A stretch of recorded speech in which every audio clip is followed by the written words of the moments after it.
Today we're diving into a really wild theory from the Sir Copyright Team YouTube channel.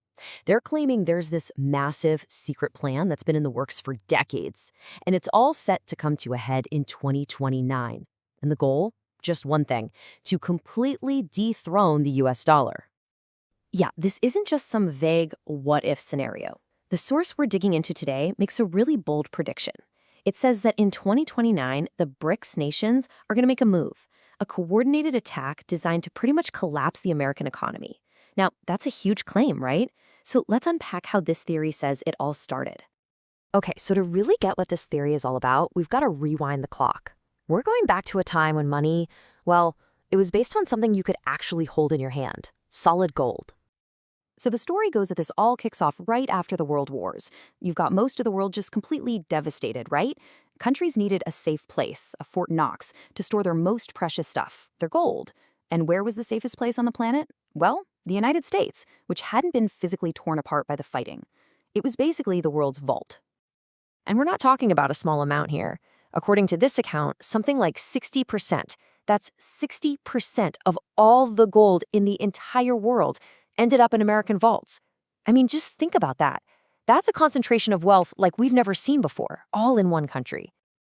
Now, obviously, countries weren't just giving their gold away. For every bit of gold they deposited, the US gave them something in return. These things called gold-backed bonds. You can think of them like a claim check, a receipt. Each one of those pieces of paper was a rock-solid promise from the US government that you could trade it back in for a specific amount of real physical gold. And this set up a really simple system for global trade. It was perfect, really. Countries park their gold in the US, they get these super trustworthy bonds, and then they just trade the paper bonds with each other. It was way easier and safer than shipping heavy gold bars all over the world. Why? Because everybody knew that piece of paper was as good as gold. Literally, you could cash it in any time. But that whole system, according to this source, it was about to get completely turned on its head. A single move was coming that would basically tear up the rulebook and change the game forever. And the timing of this, well, the narrative says it was anything but an accident. The world was still trying to pick up the pieces from World War II. Countries were broke. Their armies were tired. They just didn't have the strength economically or militarily to push back against whatever the United States decided to do. And then it happened. The moment the source calls the Great Betrayal. As they put it, one day America woke up and said, "From today, no gold will be returned for these bonds." Just like that. The promise was broken. The connection between all that paper money and the actual gold sitting in the vaults was just cut. And that right there was the game changer. That piece of paper, that bond that used to be a direct claim on gold, it was now just the US dollar. Its value wasn't tied to a pile of shiny metal anymore.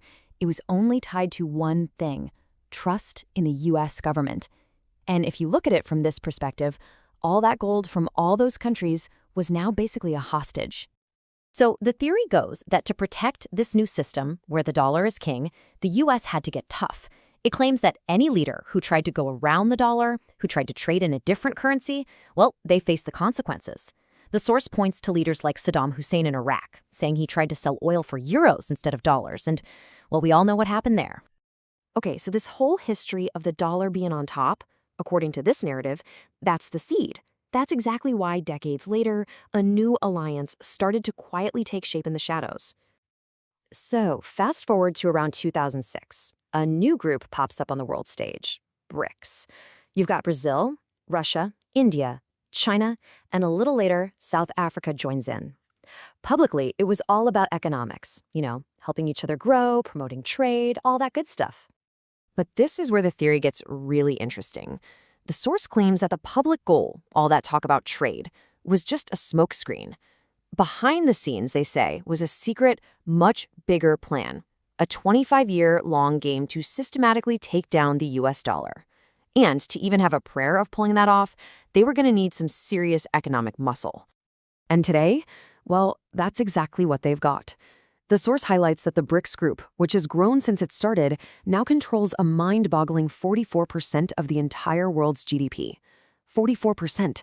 That's a massive amount of power, a kind of leverage no single country could ever dream of having on its own.